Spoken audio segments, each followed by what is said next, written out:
Xin chào các bạn, hôm nay tôi xin chia sẻ với các bạn cái cách làm bánh cam từ nếp ngâm xay làm bột, nhân khoai môn giã chiến, bánh chiên giòn, không có rớt mè, tròn trịa, không có bị nổ, không có bị xì, lúc lắc đúng như cái tên gọi của nó. Bạn có thể không có xài nếp ngâm xay, bạn có thể dùng trực tiếp từ bột nếp khô. Công thức bắt đầu là mình xài 80g khoai lang, 100 tới 120g đường cát. Mình xài thì 100g, bạn có thể làm ngọt hơn thì nó dễ làm hơn, đó là tùy các bạn. Mình cho đường với lại khoai lang, trộn cho nó đều đến khi nó chảy nước ra, như vậy là được. Nếu mà bạn không có khoai lang, bạn có thể xài khoai tây thay thế cùng với số lượng tương đương, tức là 80g khoai tây cũng đánh nhuyễn ra. Đường thì bây giờ thì mình bỏ vô từ từ, nhưng mà bạn để bà lần vô một lần cũng được. Cứ khuấy đó đến khi nào mà nó tan ra, như vậy là ok. Xong đường rồi thì tới bột nếp. Mình thì như lúc nãy mình nói là mình xài cái bột từ nếp mình ngâm mình xay ra.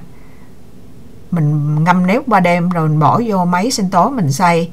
Cân lại thì được 390g, tức là trong đó có 140g nước.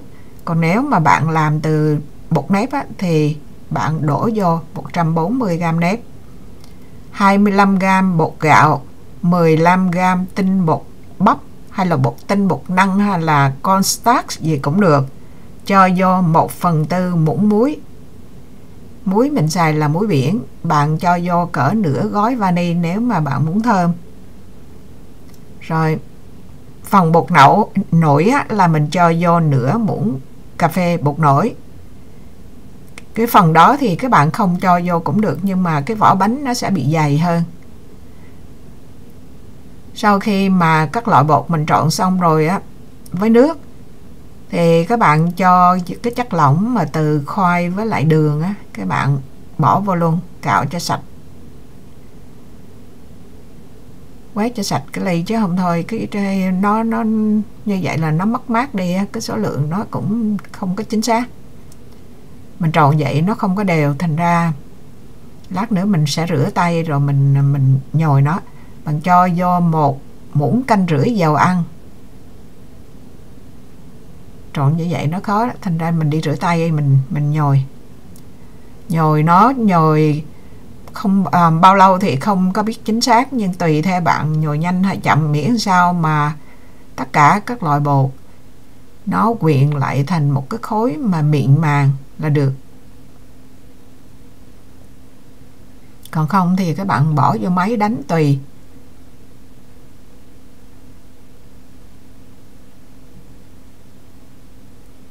Tại vì mình làm từ cái bột ngâm xay cho nên cái bột của mình đã ngấm nước đủ rồi. Còn nếu mà các bạn làm từ bột nếp khô thì các bạn ủ nó 1 tiếng đồng hồ. Còn mình thì ủ nó nửa tiếng thôi. Sau khi ủ xong thì mình đem bột ra, mình sẽ nhồi sơ lại một chút. Rồi nếu mà trong cái quá trình mà bạn làm tại vì mình làm từ cái bột mà nó lạnh mình bỏ vô tủ lạnh, mình để qua đêm mình phải làm tiếp thì nếu mà các bạn làm như vậy bột nó bị chảy hay là gì thì các bạn có thể bỏ vô microwave cỡ 20 giây là bột nó sẽ đứng lại cho các bạn. 20 giây mà nếu nó chưa đứng thì bạn phải khuấy xong rồi bỏ tiếp 20 giây. Nhưng mà trước khi bỏ vô microwave thì các bạn nhớ là sang cái tô khác nha, đừng có bỏ cái tô mà bằng kim loại như vậy, và bọc giấy kiến lại. Bây giờ mình chia bột ra làm 26 phần, mỗi phần là 25g. Muốn làm cái bánh nào cũng đều cho nó dễ thì các bạn phải cân. Còn nếu mà các bạn giỏi khéo thì chỉ nhắm chừng thôi.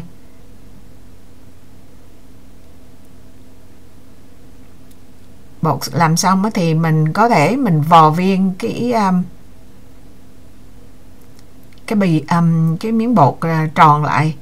Còn nhân á thì hôm nay mình làm nhân đặc biệt là nhân khoai môn. Mình chỉ nấu khoai môn chín, bỏ microwave khoai môn chín xong mình cho 280g khoai môn chín rồi á, rồi mình cho 100g đường với 300g dừa mình mua sẵn, cái loại mà coconut flake á, thì bạn bỏ vô chút vani, tí muối, rồi bạn vò viên lại cỡ chừng 26 viên, mỗi viên 15 hoặc 16g, đơn giản vậy thôi.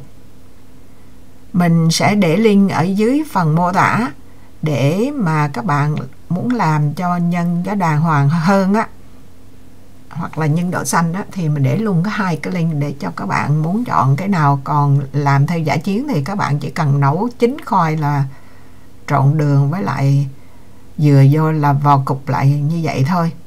Rồi bây giờ thì bọc nhân, lấy cái vỏ mình bọc nhân. Các bạn coi nhìn lên màn hình, các bạn xem mình bọc đơn giản lắm, không có gì khó khăn.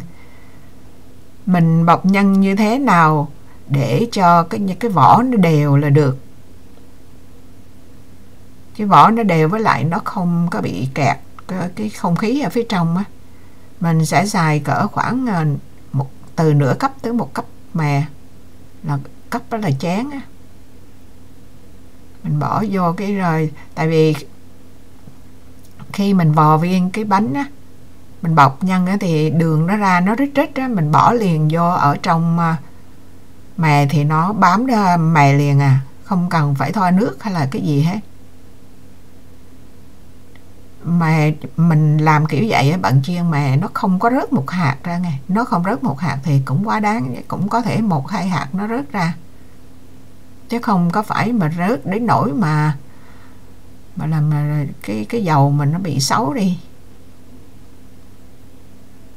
Bạn thấy nếu mà khi mà bột hơi chảy thì nhớ bỏ, mình có thể chữa được bằng cách mà mình bỏ vô microwave nha, không có lo sợ mấy cái chuyện đó. Này thì mình cho chạy nhanh thôi, tại vì nó cứ lặp đi lặp lại 26 cái bánh cũng giống nhau như vậy thôi. Bóp cho cái viền chung quanh rồi mình túm mình miết nó lên để cho không khí không bị kẹt bên trong á. Rồi mình vò mình lấy cho nó láng là được. Cứ vậy mình làm cho xong. Mình có mấy viên đậu xanh đó là bởi vì mình muốn làm cho nó có màu mè, chụp hình cho nó đẹp thôi. Đồ mình có sẵn ở trong nhà chứ không phải là chừng đó mà phải nấu là hai thứ. Dầu á thì các bạn tùy theo cái chảo lớn chảo nhỏ với lại cái dụng cụ bạn chiên là cái thứ gì thì mình đổ, mình nhắm chừng dầu nó cao bằng cái đường kính của cái bánh là được. Bánh nhỏ thì mình đổ dầu ít. Cái lò này thì nhiệt độ nó tối đa nó lên là họ để ở ngoài cái nồi là 375, nhưng mình đo tối đa hàng nào cũng cỡ 350 là ok. Chiên bánh này thì cũng được. Nếu mà bạn không có cái nhiệt kế mà bạn đo á, thì bạn lấy đũa tre, đũa gỗ gì á, mình thò vô ở trong đó, mình thấy nó sủi bọt lên cái đầu, vẫn sủi lẹ lẹ lên á, là mình biết cái dầu tới rồi. Thì mình bắt đầu mình bỏ bánh vô chiên.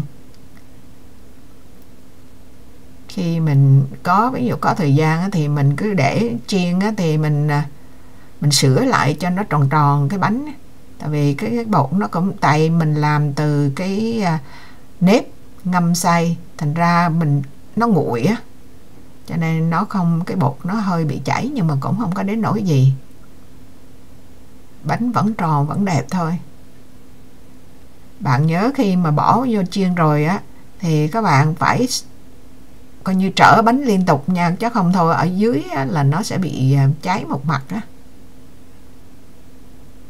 Mình cứ lăn như vậy, mỗi lần mình chiên cỡ là 6-7 cái vậy.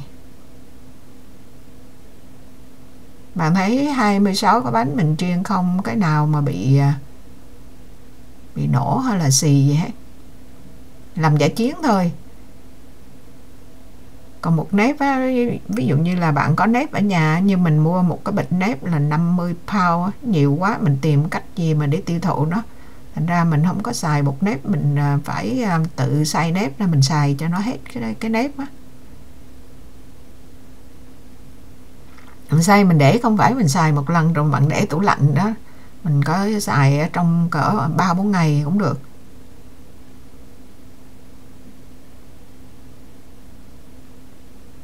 Cứ trở tới trở lui cứ như vậy là chiên xong bánh thôi.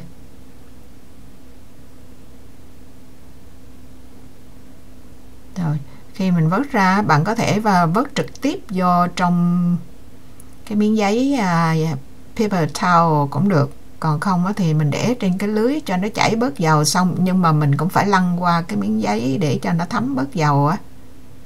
Bạn thấy mình chiên xong cái dầu nó mình dồn nó cũng còn y nguyên vậy à. Dĩ nhiên là nó cũng có hút vô trong một chút, nhưng mà mình thấy dầu nó cũng còn sạch sẽ trắng bóc luôn. Đó, đơn giản vậy thôi. Chia sẻ là lần đầu mình không nhớ là mình đã từng làm nhân khoai môn cho bánh đậu xanh này bánh cam này chưa. Mình thấy làm gấp á, là bạn có củ khoai bạn bỏ vô microwave là bạn nhồi ra là có cái nhân liền lập tức cho bạn. Mình sợ mình làm cái nhân khoai môn nó sẽ bị chảy ra, cũng là nó không hề chảy, nó lúc lắc rất là dễ. Đó, bạn thấy 26 cái nó y chang vậy đó, mình lắc đâu.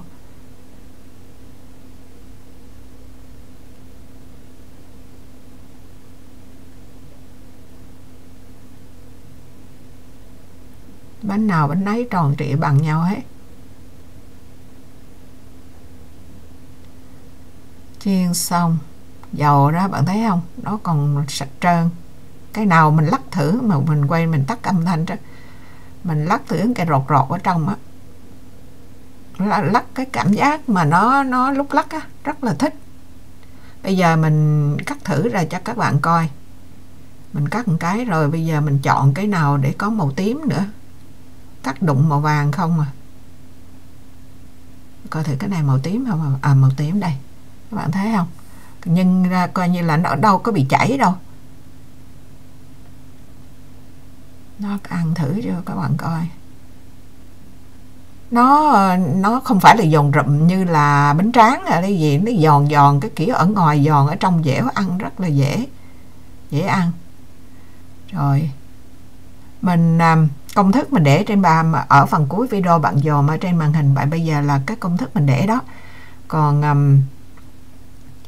ở cái phần mô tả thì mình để những cái link mà dụng cụ cần thiết các bạn phải sử dụng ở trong cái công thức này, và mình cũng để 2 cái link để mà các bạn nào không thích làm theo cái kiểu giả chiến cái nhân á thì các bạn có thể bài bản, thì mình cũng để cái link làm nhân bài bản, nhưng mà mình thấy làm nhân mà giả chiến vậy ăn cũng ngon á. Rồi mình chia sẻ cái bánh cam nhân giả chiến của mình tới đây là xong. Cảm ơn các bạn đã theo dõi, hẹn gặp lại các bạn trong những video kế tiếp. Chào tạm biệt, bye bye.